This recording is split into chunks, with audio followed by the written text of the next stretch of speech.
Почитувани гледачи, добар ден во ново издание на Аргумент Плюс. Денеска го посветуваме на врсничкото насилство, прилично актуелен феномен кој што некако зема замав од ден на ден. Со нас во студиото е Фоника Станоева, директор на Основното училиште Љубен Лапе, инаку педагог по професија. Станоева, добар ден и благодарам што прифативте поканата. Добар ден, ви благодарам и на вас. Не е прво вашето гостување во телевизија 24, последен пат пред година и нешто беше се.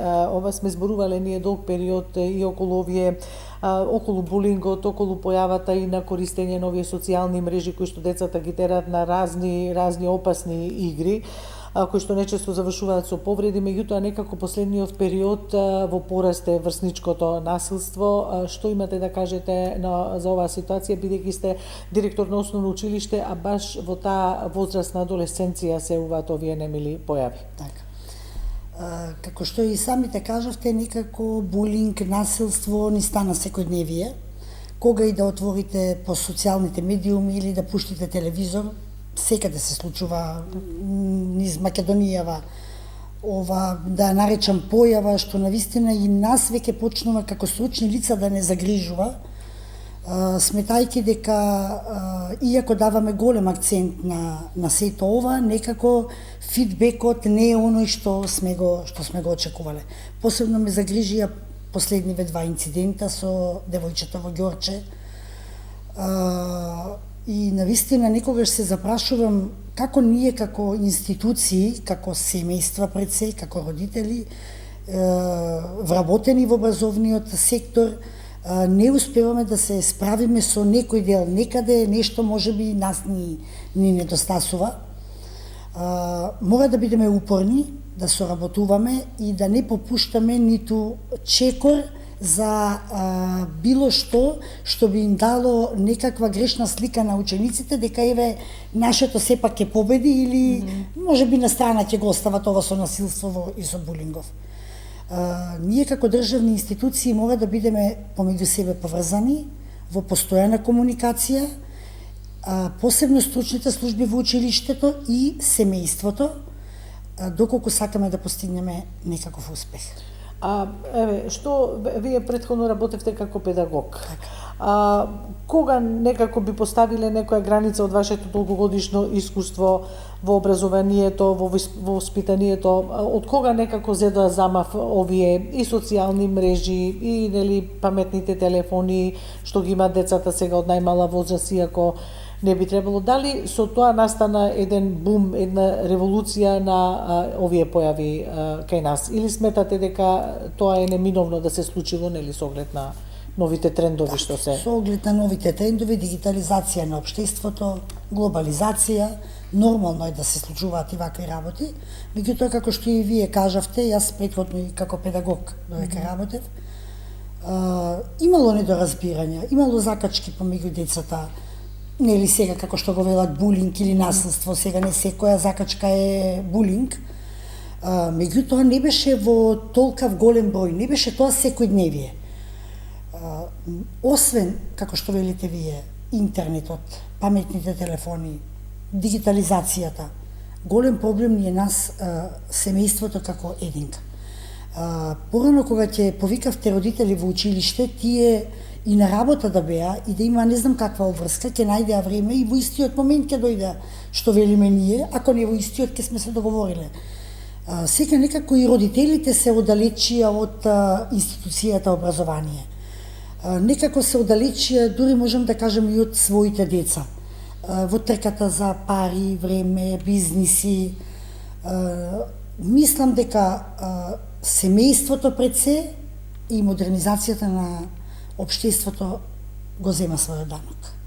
Семејството, меѓутоа, она неодговорноста практично на родителите, што велите порано, кога ќе сте повикале, родителот наоѓал начин и доаѓал, дури не се чекали ни родителски, ако некојаш почувствувате дека нешто се случува со вашето дете, ќе отидете и вон тие родителски средби да прашате, да се интересирате за вашето дете.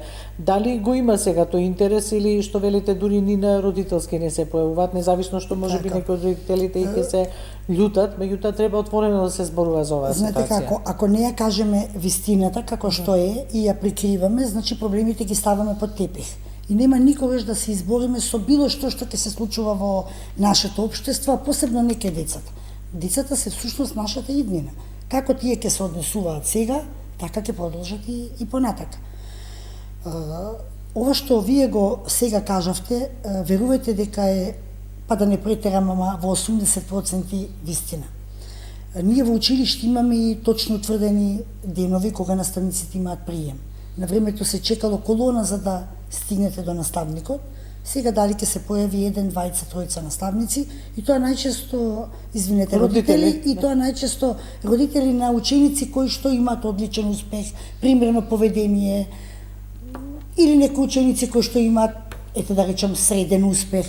Меѓутоа, никако да ги придобиеме оние родители кои што навистина нам ни се потребни, бидејќи сме забележале кај нивните ученици нешто што не е соодветно во однесувањето.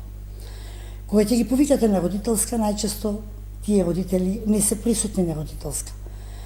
Сакам да упатам апел, вака јавно до родителите, дека бегањето од проблемот само го продлабочува проблемот и создава лоша слика кај своето дете. Не даваме добар пример на нашето дете. Кога нашето дете ќе знае дека неговиот родител ќе биде секогаш во училиште кога ќе биде повикан, нема да се однесува така како што се однесува. Крејењето исто така, ништо не придонесува. Не е исто кога ќе дојдете во училиште со службата да разговарате, или со класен, или со наставник, и кога ќе се јавите по телефон. Најчесто јавувањето по телефон се случува. Дали морам да дојдам во училиште, па може ли по телефон, не друго е кога ќе разговарате во 4 очи. И кога можете да го кажете она мислење кое што очекуваме родителот да го прифати. Јас знам дека голем број од родителите сето тоа што ќе им го кажеме ќе го негираат. Имаме нели и родители кои што се многу свесни, совесни и веднаш постапуваат. Меѓутоа родителите не сакаат да ја согледаат вистината кај своето дете и мислам дека тука е најголемиот проблем.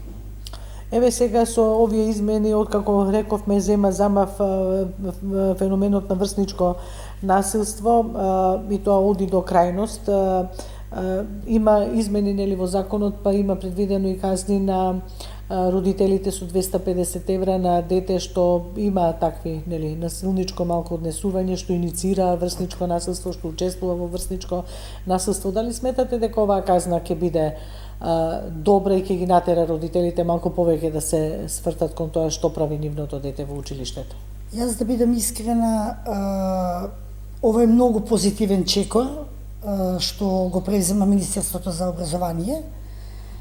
Тоа е направено со цел родителите навистина да можеме да ги доведеме во училиште, за да можеме да им го кажеме проблемот и да можеме да најдеме заедничко решение.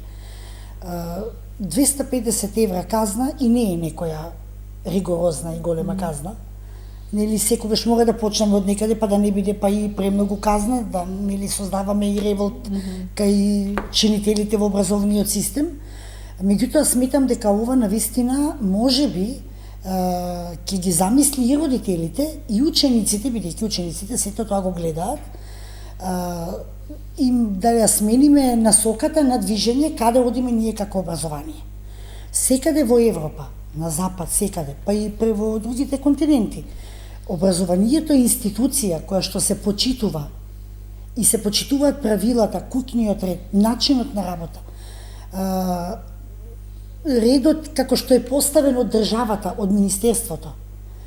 Кај нас тоа го нема. За жал го нема. Го имало, па се изгуби некаде. Па се изгуби така, и сега очекуваме, се обидуваме нели да врземе така да го вратиме. Конци да го вратиме ако може. И достоинството на наставникот, достоинството на училиштето пред се. Ако не ги почитувате правилата како родител, ни вашето дете нема да почитува. Ако не ги почитувате наставниците и вработените, не очекувајте ни вашето дете да ги почитува. Сметам дека оваа казна ќе ги замисли и родителите и учениците. Само на таков начин ние можеме да постигнеме некаков позитивен ефект. Меѓутоа, да не заборавиме, не е само училиштето, не е само семејството. Ние имаме многу институции кои што се врзани помеѓу себе и треба заедно да соработуваат за да можеме да постигнеме нешто кај тоа дете каде што забележуваме негативно однесување. Тука ви е Центарот за социјални работи. Тука ви е во МВР секторот за малолетна деликвенција. тука ви е народниот правобранител, медијаш и институциите кои што се грижат за безбедноста и за правата на децата. Сите ние треба да бидеме едно. И апел до родителите да знаат дека ние институциите и вработените сме на иста страна со нив. Не да не гледаат како непријатели. Ние сме сите на иста страна за доброто на детето. Иако нечесто се случувале и како непријатели да ве гледаат. Која сте вие, така со погрдни зборови да се однесуваат кон наставникот. Не знам дали таа појава спласна едно време, меѓутоа и повеќе наставници се баш така отворено изборувале со какви се и насилни родители се однесуваат, дека примаат и разноразни закани и тоа некако. Не знам сега дали се поврати малку дигнитетот на наставникот во тој дел. Од секогаш ќе наидете на родител кој што може да употреби погредни зборови и да ве навреди и да вика во моментот, може би во афект тоа е направено. Ние сме професионалци и мораме да го држиме нашиот став онака како што ни доликува. Меѓутоа да, многу често се навредувани наставниците, многу често се омаловажувани. И верувајте, тоа е најголемиот проблем во образованието, затоа што за да имате почит кон класот, кон оделението, кон учениците, вие мора да бидете авторитет за тоа дете, а доколку родителот и било кој од неговото потесно или пошироко семејство користи такви зборови, авторитетот така или гради, да речеме, таква слика за детето низ разговор со пријатели, со не знам, преку луѓе, па ќе ве добием на телефон, па ќе ни помогнете и така натака. Ние секако ќе помогнеме пред се на детето. Меѓутоа очекуваме за возврат да бидеме и почитувани, и ценети, до некаде да го слушнат нашиот збор. Може би ние некогаш ќе погрешиме во нашата проценка, меѓутоа тоа не значи дека треба да бидеме напаѓани. И претходно разговаравме. Се очувате ли уште со напади? Има ли тоа? Трае ли тоа? Се случува. Трае, се случува да ве напаѓаат во континуитет, се случува, меѓутоа можам да кажам дека се забележува некој пат во сето тоа, дали може би од ова што се случува со насилството и со булингот, има некое влијание. Меѓутоа јас баш и претходно во муабет со вас го истакнав, отварав на социјални медиуми, прочитав некој наслов поврзан вака со булингов, со закачки, навредливи зборови помеѓу децата, па и помеѓу родителите. И долу читам коментари и навистина реков дека повеќе нема да ги читам. Да видите само со какви зборови се користат, може би тоа се лажни профили, ама па да кажам во доволно е 50% да се вистински профили. Но градат слика, градат впечаток, градат јавно мнение, сликата на нашето општество. Каков говор, каква комуникација имаме ние. Значи нашата цела комуникација се сведува на омраза, на негирање на што и да сакате да направите, на навреди кон образовниот систем. Па не само кон образовниот, кон сите институции кои што се врзани во овој образовен систем. Значи, никаде не прочитав коментар кој што вели да, вистина е ова што се случува, дајте да најдеме луѓе еден заеднички јазик и се тоа да го ставиме под контрола и да го сведеме на минимум. Да го искоренете насилството и булингот, да не се лажеме, тоа не може. Така, но да биде исклучок. Да биде исклучок. И навистина се запрашувам дали каде ние грешиме. Ние како општество, ние како вработени во образование, родителите, сите институции, некако луѓево, како да го изгубивме компасот на добро однесување, на добар збор, на позитивна комуникација. Мораме да тргнеме од некаде, за да видиме до каде ќе стигнеме. Еве, дали некош ви се појавува како некаква си, како се вели, автоцензура? Еве, знаете дека некој ученик е со неповолно поведение, дека постојано предизвикува, прави насилство врз другите, ги тероризира, дали психичко, еве не мора да е физичко, може да е психичко насилство, вербално насилство и тоа. И некош сте се стеснале да го викнете или да почнете процес со работа со тој ученик, ете баш поради овие причини дека ќе бидете изложени на притисок од родител, од пошироката заедница и тоа. Јас да бидам искрена, не сум таков тип на човек.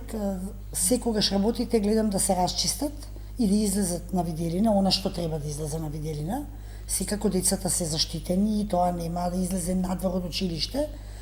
Меѓутоа, да прикриеме некаков настан или некакво насилство, знаете како велат, психичкото насилство е многу потешко од физичкото насилство. Тоа до сега не сум го направила.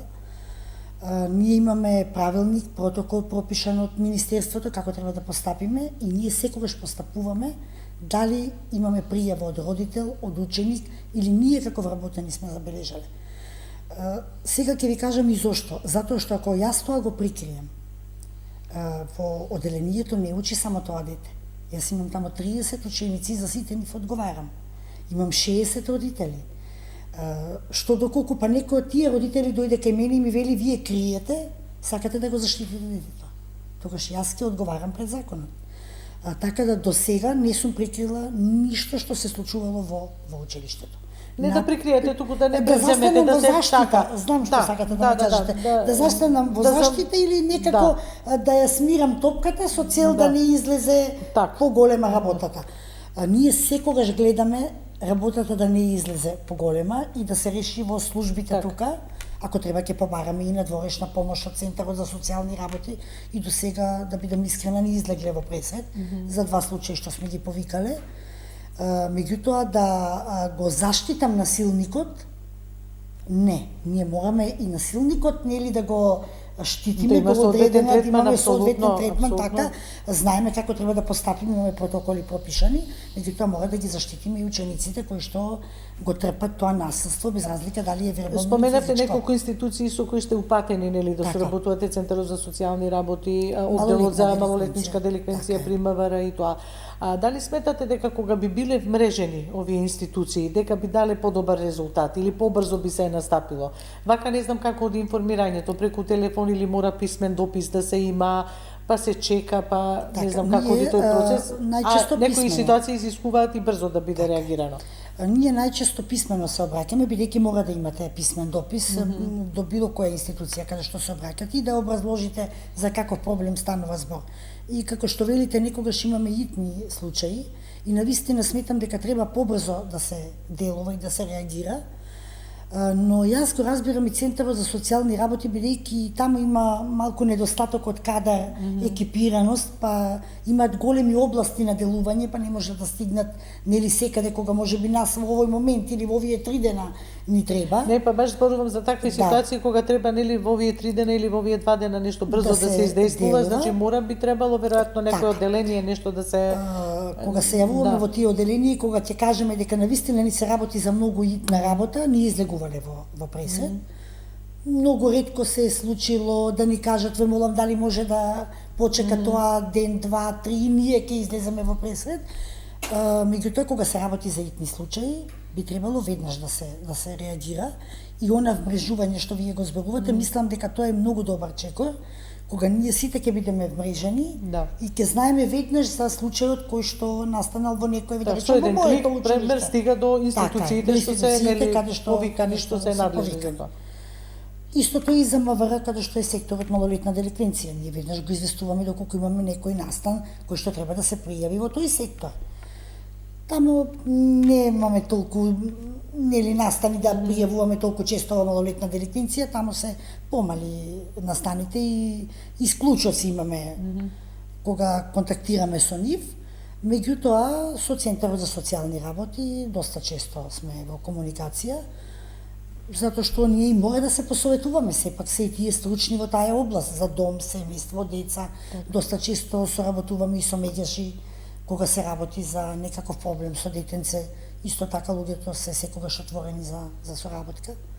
Меѓутоа, сепак ни треба можеби малце поголема отвореност, поголема достапност, подобро вмрежување за сето ова да го надминеме во побрз период. Да не биде процедурата многу долга, па од таму каде што сме почнале да завршиме на нешто сосема различно. Станоева, еве сте размислувале или вие сте пак речам педагог по вокација, од каде произлегува тоа врсничко насилство? Од каде тој набој кај децата од најмала возраст да се агресивни? Некој века поради тоа што детето трпело недоволно внимание во семејството, па се сака да се направи важно, да се доминира во една средина, или еден комплот на повеќе фактори влијае во сето тоа. Некој викаат слика зема од семејството ако живее во некое дисфункционално семејство со постојани кавги, па дури физички пресметки и тоа. Знаете како ние педагозите па и психолозите како велат до 6-та, 5-та, 6-та година се гради карактерот на детето Така. и воспитувањето потекнува од семејството. Јас верувам дека ниту еден родител не сака неговото дете да биде насилник. Тоа сигурно. Сите ние сакаме да се гордееме со нашите деца, па и детето да е послабо во некоја област, ние пак ќе се гордееме зашто тоа дете па има некои други квалификации за кои што треба да се насочиме и да ги истакнеме како позитивни. Ова е еден склоп од околности, пак ќе кажам, општеството, системот, дигитализацијата и оно јас што велам Инстаграм, за џабе не се вика Инста, се нешто гледаме на брзинка, без да прочитаме, и таму гледаме нереална слика. Сето тоа ние на децата им го објаснуваме многу често. Еви со Министерството за дигитална трансформација исто во сега го зборуваме, баш ке имаме една дебата со нив, што ќе носиме и ученици да гледаат. Сето она што го гледат учениците, 90% не е во вистинскиот живот. И тие имаат грешна слика, грешна перцепција за животот. Тука родителите треба веднаш да делуваат. Меѓутоа имате случаи каде што и родителот му дава грешна перцепција на своето дете и му вели јас како татко или како мајка сум тука, не се грижи, јас ќе ја средем работата. Сега, делот од дигитализацијата, делот од семејството и целото општество си го прави ова што го прави денеска. Децата за да бидат интересни и да бидат, ние викаме секогаш мора да има некој дете кој што е водич во оделението. Да. Лидер, ама треба да биде позитивен лидер, а не да биде негативен лидер. Кај нас се создаде слика дека негативните ликови се лидери. И тоа влие За жал децата со нив се поистоветуваат, се повеќе ги земаат, да. И сега гледаат сето тоа на Инстаграм, на ТикТок, на Фейсбук и на милион други нивни социјални медиуми, сакајќи да бидат интересни и да бидат лидери, прават негативни работи, со исмејување, со навредливи дофрелувања, физичко многу ретко насилство има. Порано на почетокот мислам нели ќе има некоја тепачка, закачка, па ќе го решиме проблемов овдека. Сега сето оди кон психичко насилство. А тоа е многу потешко од физичкото насилство. Затоа што имаме ние дечиња кои што во континуитет се навредувани, исмејувани, па ги снимаат. Заради изгледот, заради гардеробата, на што најмногу се однесува тоа? Најчесто се однесува ради физичкиот изглед и како што велите вие гардеробата, брендот што го носи. Не е маркирано, не вреди и не чини. Најчесто се подсмеваат за нивното семејство, што исто е многу негативно. И мислам дека тука ние возрастните потфрливме и тука треба да се вратиме малку чекор назад, па може би и два, и да им објасниме на учениците дека секоја работа и секоја професија има своја тежина. И не е срамота да се работи, срамота е да не се работи, срамота е да се краде, срамота е да се навредува и да имаме пороци како што е коцка и многу други недозволиви субстанци. Тоа е срамота. А не е срамота да се работи и секој родител верувам дека сака да даде максимум за своето дете.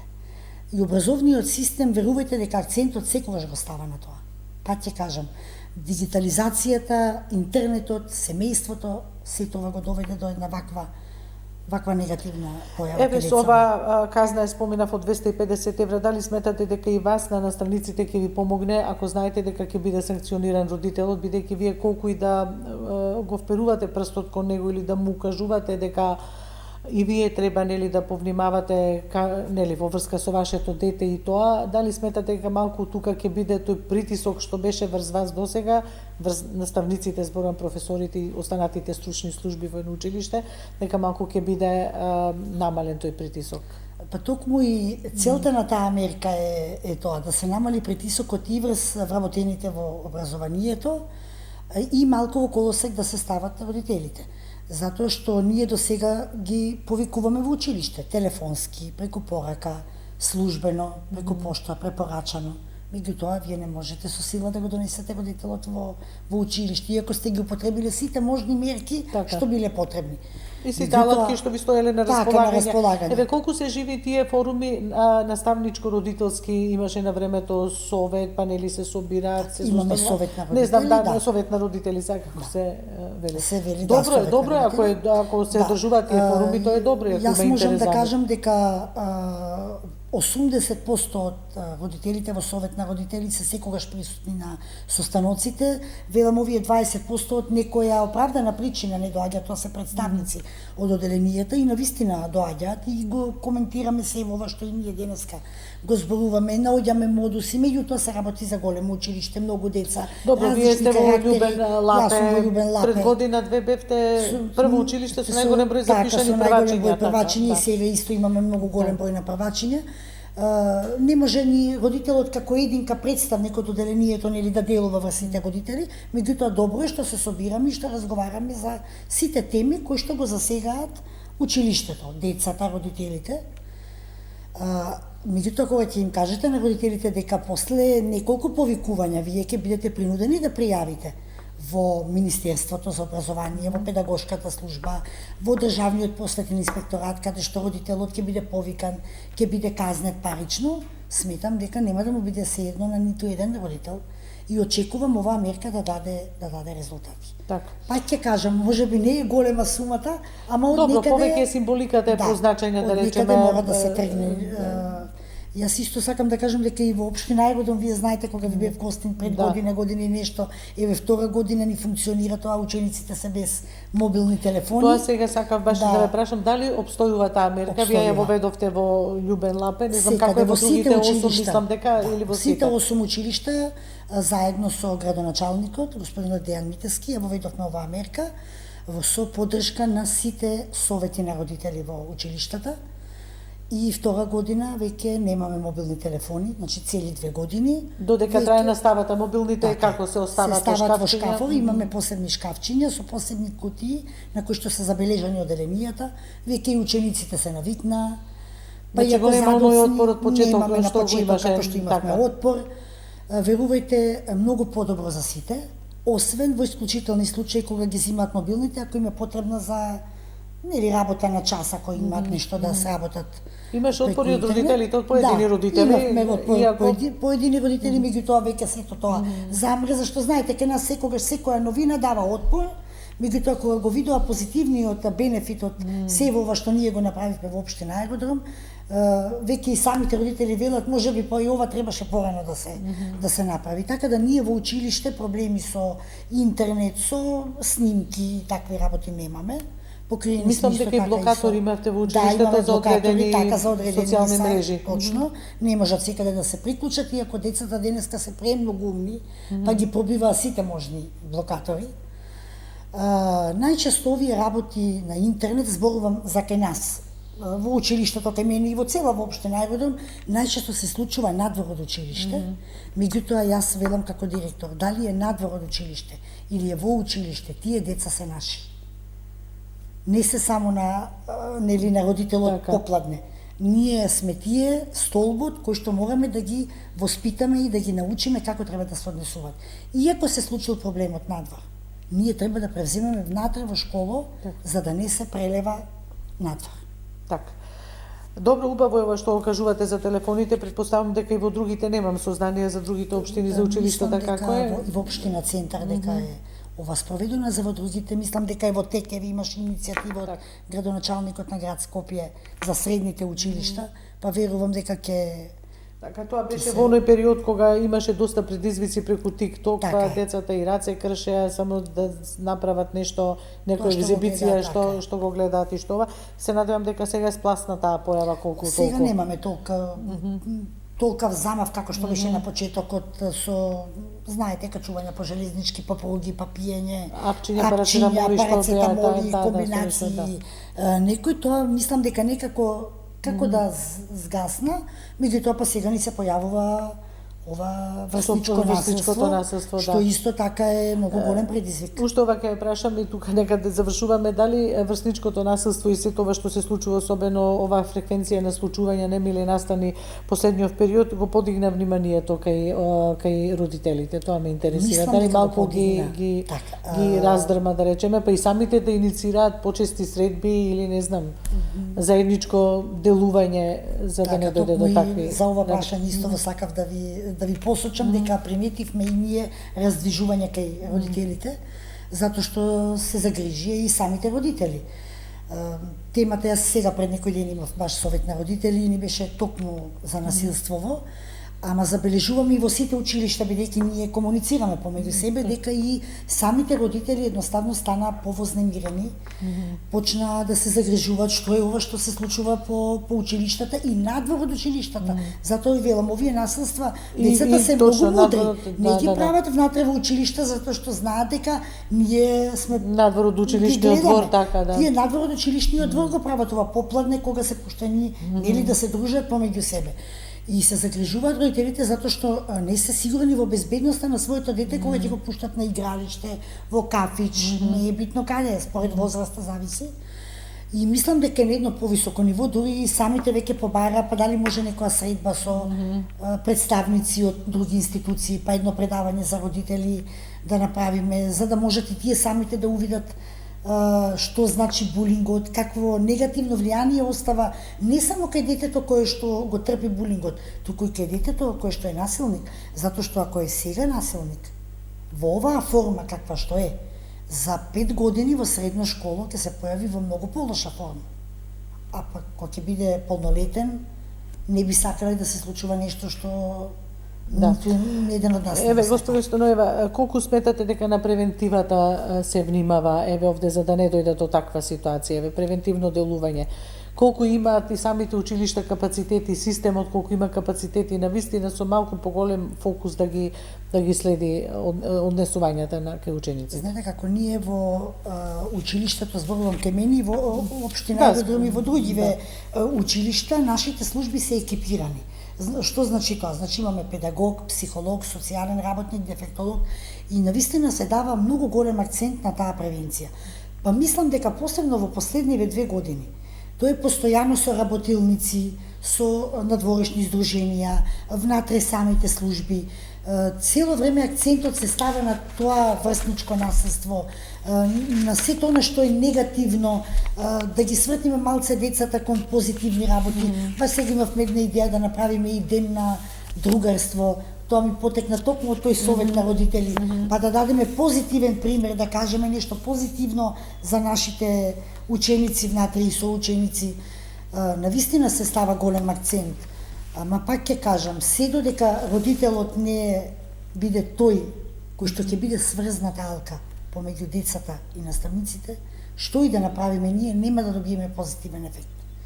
Верувам дека и родителите навистина после сето ова зборување, после сите овие настани, после сите наши можни делувања, верувам дека максимално ќе се вложат и ќе дадат поголем придонес за нивните деца и за нашата општество. Така.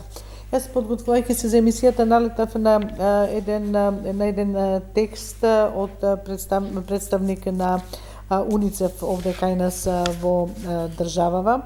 Па има таму и едни податоци што сега ќе ги прочитам. Вели, според најновите податоци на УНИЦЕФ, повеќе од 2 од 3 деца на возраст од 1 до 14 години во Северна Македонија доживуваат насилна дисциплина во домот, што вклучува психолошка агресија или физичко казнување, што се смета како основа за понатамошно нели однесување на тоа дете нели и во средината каде што се образува. Па вика, достапните податоци покажуваат дека булингот од соученици е меѓу најчестите форми на врсничко насилство. 23% од младите на возраст од 13 до 15 години во земјава пријавиле дека биле малтретирани најмалку еднаш во последните неколку месеци.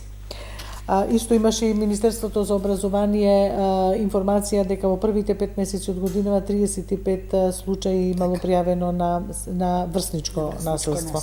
Еве, колку и да зборуваме дека може би и охрабреноста е поголема за пријавување на овие случаи, сепак не можеме да занемариме и дека тие се случуваат и дека се тука. Така е, јас исти во овие бројки претходно ги читав и навистина се загрижувачки. Иако ние настојуваме нели да ставиме акцент на сето ова, сепак ова што го прочита од ова истражување е загрижувачко за сите нас. Знаете како, пак семејството и овдека е ставено на прво место. Детето гледа сето оно што се случува во неговиот дом. И така и се однесува на училиште.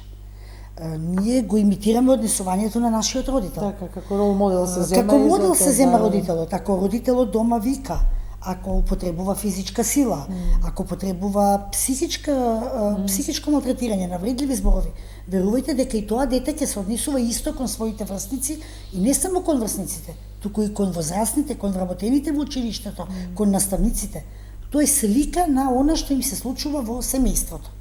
Ние во 90% случаи кога сме викале родители за насилство, излегло дека ученикот е таков каков што е, ама коренот е во нивното семејство. Да. Тие самите после неколку наши средби го кажале, она што нели најчесто ние како општество сме затворени за таква комуникација и не сакаме да се дознае, меѓутоа треба да се каже отворено, бидејќи она што родителот ти го каже кај нас останува во нашата просторија. Ние со закон сме обврзани да не пренесуваме ништо што се случува со нашите ученици. Знаете како, приметуваме и многу семејно насилство, не само врсничко насилство. Гледам и семејното насилство е во некоја експанзија, дури во комуникација со и родители, нели надворешни лица, велиме секој ден се зборува дека полицијата ќе казнува, ќе биде притвори, ќе има вакви санкции, онакви санкции, а кај секој втор ден слушаме семејно насилство, што е исто многу загрижувачко. Значи, овие насилници... Тебе само вчера имало 8 пријави за семејно насилство. Значи, овие ученици, 90% од овие ученици живеат во такви семејни насилства, во такви дисфункционални семејства. И затоа и ученикот се однесува така во училиште.